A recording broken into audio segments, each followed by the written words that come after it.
My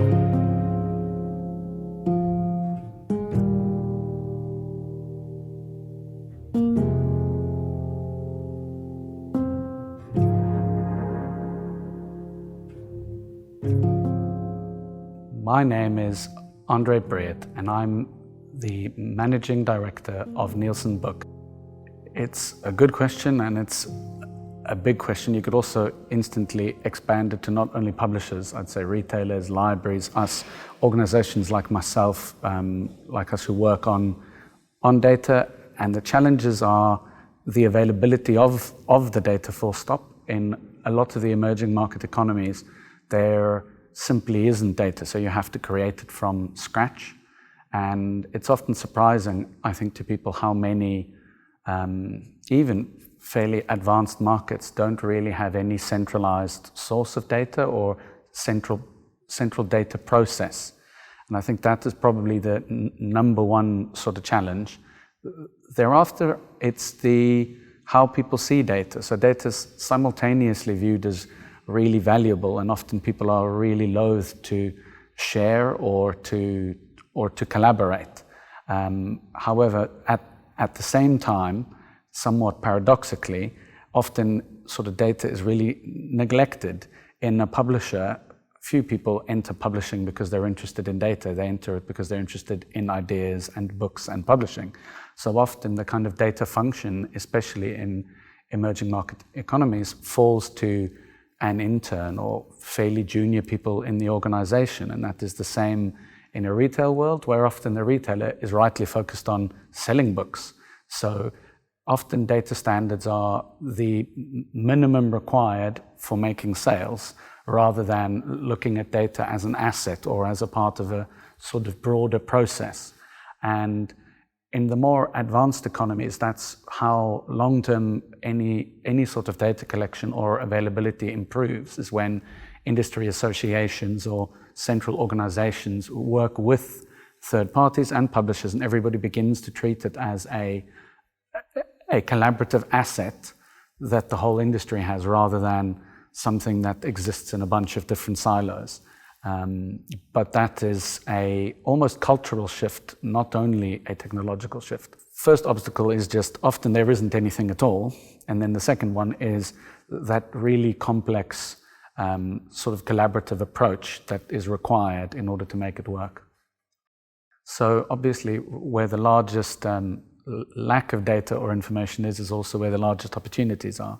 So the two, and incidentally that's also where our business's sort of top priorities are, and that is language groups or markets where there is very little data is where the largest opportunity lies, because there are readers there and there is literature there that is hard to export into the rest of the world because you can't find it, you can't easily discover it, share it, sell it, because the data doesn't exist. And then similarly, those markets are not very efficient because the costs are high if there isn't a simplified sort of data supply chain sitting along the physical supply chain.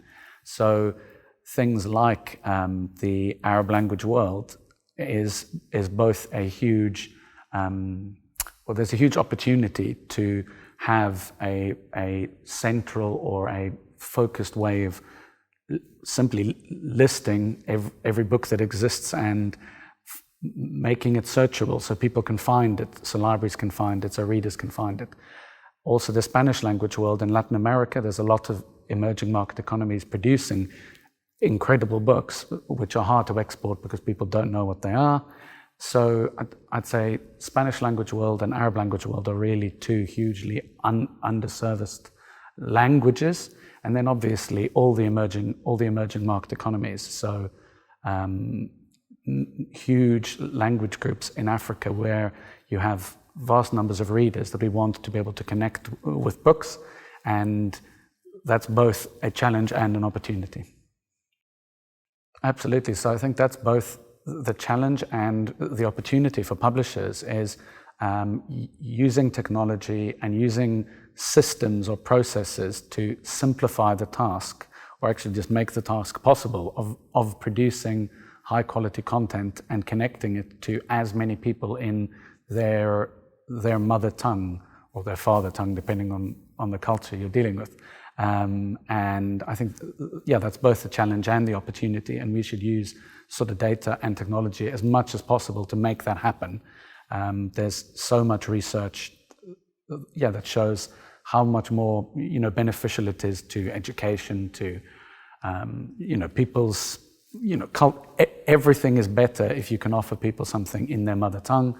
And it also works the other way, where we can all learn better from each other. And it is something that I feel personally very strongly about, and we can see it in information as well. The more interconnected sort of communities are, the more they can understand each other. And I think books are the ideal way of doing that. I think the first thing that's important is seeing it as a collaborative, full industry process, not as something that publishers have to do, or retailers have to do, or data agencies have to do, or governments have to do. It is that everybody has to do this together in order to facilitate it working well. I think that is the number one thing. Then after that, it is, I think, investing in it like anything. And again, not only publishers have to invest in it, all those parties have to work together, and each of them invest in the part of the supply chain that they work in, so that the data of the part of that supply chain is able to be collected, whether it be, distribution data, so you know in which warehouse your books are they being shipped, are they not being shipped, or if it's sales data from retailers like we collect, or if it is metadata that we and others collect, and so on. So I think investing in your data infrastructure as a part of your supply chain is the second part of it. Well, the simplest way of answering that is, if you can't measure it, you can't really manage it. So you have to measure it before you can manage it at all. So I think that is the key part of it. In markets where it has been more successful, it's where you can measure, how many books have a classification at all, then how accurate is that classification can help you work out how many children's books you have. And once you have that, then you can sort of build on it. And I think it's very important to not aim to sort of build the whole thing all at once, because then the task seems insurmountable, but you just begin with your base building blocks and then you build up from that. And it can support all parts of that. So we're working with a variety of organizations on sustainability, where the industry will have to come up with ways of measuring sustainability. What sort of paper is a book printed on? Really, what is the ecological cost in between an ebook and a paper book? Because it's not as simple as an ebook's much better because it isn't a paper book. There's a data center involved, there's a device involved, there's a battery involved, there's an internet transmission involved. So having robust sort of debate as an industry, analyzing these things, and then coming up with simple step-by-step goals that you can measure in all of them is, I think, how any kind of data can support these things. In the supply chain, the COVID pandemic has really highlighted, I think, in some cases, the lack of resiliency in parts of the supply chain, and figuring out how do we build a better supply chain. You also have to know what your current supply chain is like. So how many books are really printed where, how many books are in what parts of the world when. So I think understanding all of that is a huge part of it. And it is a very large task. I think that is very definitely worth saying. I think it's always relevant, but any sort of crisis highlights the importance of something like the InSPIRe Charter, or I think seeing the industry as a whole rather than a series of competing parts. And I personally think it's important to view the industry as an ecosystem rather than a bunch of competing businesses, because the whole ecosystem has to be healthy enough, and the aim of the people in the ecosystem should be more to grow the ecosystem rather than I will be the biggest one in my part of the pond. If the whole pond is poisoned, it doesn't matter that you're the biggest poisoned fish in the pond. Or if, I don't know, all the shrimp that you feed on, to extend the metaphor, are all dead, you're not going to have a good time. So I think that is where charters, or seeing it as a whole, is hugely important. and supporting all parts of it so that it is as healthy and it can grow.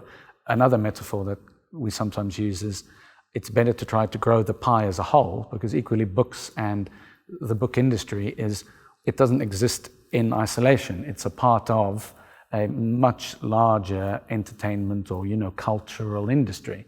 So it has to see itself within that rather than like an isolated element. I'm hugely optimistic. I think there are loads of opportunities. The publishing and the book industry are very lucky to have an cultural object and that has been so resilient. I mean, books remain hugely popular. They have stood the test of time. They've survived and often in some parts thrived, during the pandemic.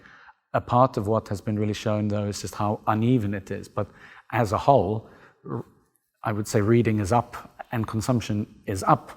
So, and that isn't going away. And again, if we think about links into other parts of the entertainment industry, almost every film, almost every Netflix series originates out of a book. And as the sort of global economy more and more moves to not a kind of basic manufacturing economy, but more a high-end entertainment and consumption economy, the publishing industry and the book industry have a huge opportunity there to be a part of it. And then also, sort of data and technology enables us more and more to be a global industry and hopefully serve all readers everywhere, hopefully in their own home language. So I think there's huge opportunities there. And then also for learning from each other. Anyone who's is lucky enough to speak or understand multiple languages knows that there's loads of concepts that you can't really translate. And I think that's also a huge opportunity for the publishing industry to kind of transcend, cultural friction by linking ideas and linking people. And that is less of a business idea, but it's equally important. I think that the InSPIRe Charter is going to play and is playing a key role in just getting people to talk about it and thrash out perhaps thorny issues between all the different stakeholders within the industry, but within a healthy discussion and a positive framework. And I think that's a huge part of it. And I think it has already done some of that with all the people that it has spoken to, that you've interviewed, events that I have seen, and it's just getting people to acknowledge that it's a requirement is, I think, a big part of it. And then the kind of data part of that is, as I've said, it is to measure, even if we can, basic things so that we can measure if they're improving or not. And then also any kind of goal that we set will have to be supported by some kind of technology in order to facilitate it being able to be done, whether it be printing or rights exchange or whatever it is. There will have to be a way to measure and improve it. And really that's where data comes in, whether it be research on really what is literacy like within a certain community, or metadata or sales data for the supply chain. You don't use data on its own. It should always be sort of to an application that you're trying to achieve.